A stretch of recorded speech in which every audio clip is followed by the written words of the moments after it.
ಮನ್ರೇಗಾ ಯೋಜನೆ ಉಳಿಸುವಂತಹ ಉದ್ದೇಶದಿಂದ ಚಳ್ಳಕೆರೆ ಕಾಂಗ್ರೆಸ್ ವತಿಯಿಂದ ತಾಲೂಕಿನ ದೊಡೇರಿ ಗ್ರಾಮದಿಂದ ಚಳ್ಳಕೆರೆ ನಗರದ ಅಂಬೇಡ್ಕರ್ ವೃತ್ತದವರೆಗೆ ಜನಜಾಗೃತಿ ಪಾದಯಾತ್ರೆ ಮಾಡಲಾಯಿತು. ಈ ವೇಳೆ ಪಾದಯಾತ್ರೆಯನ್ನ ಉದ್ದೇಶಿಸಿ ಮಾತನಾಡಿದಂತಹ ಶಾಸಕ ಹಾಗೂ ಕರ್ನಾಟಕ ರಾಜ್ಯ ಸಣ್ಣ ಕೈಗಾರಿಕೆಗಳ ಅಭಿವೃದ್ಧಿ ನಿಗಮದ ಅಧ್ಯಕ್ಷರಾದ ಟಿ ರಘುಮೂರ್ತಿ ಅವರು, ಮನ್ರೇಗಾ ಯೋಜನೆ ಗ್ರಾಮೀಣ ಭಾಗದ ಬಡವರ ಜೀವನಾಧಾರ ಆಗಿದ್ದು, ಈ ಯೋಜನೆಯನ್ನ ಯಾವುದೇ ಬದಲಾವಣೆಗಳಿಲ್ಲದೆ ಯಥಾಸ್ಥಿತಿಯಲ್ಲಿ ಮುಂದುವರಿಸಬೇಕು.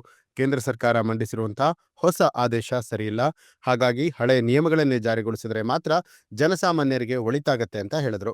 ಇನ್ನು ಪಾದಯಾತ್ರೆಯಲ್ಲಿ ಜಿಲ್ಲಾ ಪಂಚಾಯಿತಿ ಅಧ್ಯಕ್ಷರಾದಂತಹ ರವಿಕುಮಾರ್, ಜಿಲ್ಲಾ ಕಾಂಗ್ರೆಸ್ ಅಧ್ಯಕ್ಷರಾದ ಎಂಕೆ ತಾಜ್ವೀರ್, ಬ್ಲಾಕ್ ಕಾಂಗ್ರೆಸ್ ಅಧ್ಯಕ್ಷರಾದ ವೀರಭದ್ರಯ್ಯ, ಮಹಿಳಾ ಬ್ಲಾಕ್ ಕಾಂಗ್ರೆಸ್ ಅಧ್ಯಕ್ಷೆ ಗೀತಾಬಾಯಿ, ಗ್ಯಾರಂಟಿ ಸಮಿತಿ ಅಧ್ಯಕ್ಷರಾದ ಗದ್ದಿಗೆ ತಿಪ್ಪೇಸ್ವಾಮಿ ಸೇರಿದಂತೆ ಪಕ್ಷದ ಮುಖಂಡರು, ಕಾರ್ಯಕರ್ತರು ಹಾಗೂ ನೂರಾರು ಸಾರ್ವಜನಿಕರು ಭಾಗಿಯಾಗಿದ್ದರು. ಈ ರಾಜ್ಯದಲ್ಲಿ 6,000 ಗ್ರಾಮ ಪಂಚಾಯತ್ಗಳಿದ್ದಾವೆ.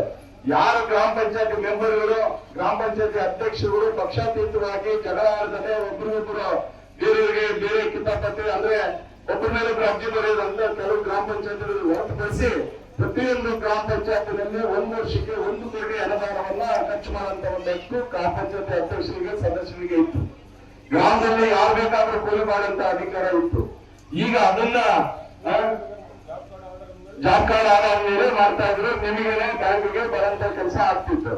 ಈಗ ಅದನ್ನ ಮಹಾತ್ಮ ಗಾಂಧಿ ಅವರು ಕಾಂಗ್ರೆಸ್ ಪಕ್ಷದ ಅಧ್ಯಕ್ಷರಾಗಿದ್ರು, ಅವರ ಹೆಸರಲ್ಲಿ ಇದೆ ಅಂತ ಹೇಳ್ಬಿಟ್ಟು ಮೊದಲನೇದಾಗಿ ಆ ಹೆಸರನ್ನ ತೆಗೆದು ಕಾಂಗ್ರೆಸ್ ಪಕ್ಷದ ಹೆಸರು ಆ ಯೋಜನೆ ಅಂತ ಹೇಳಿ ಅದು ಹೆಸರು ಒಂದ್ ಕಡೆಗೆ ಇರ್ಲಿ, ಹೆಸರು ತೆಗೆದಿರೋದು ಮೊದಲೇದು.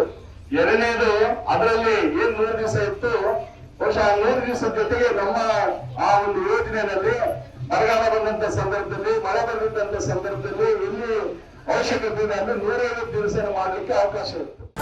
ನ್ಯೂಸ್ ಅಲರ್ಟ್, ನಿಮ್ಮಿಂದ ನಿಮಗಾಗಿ.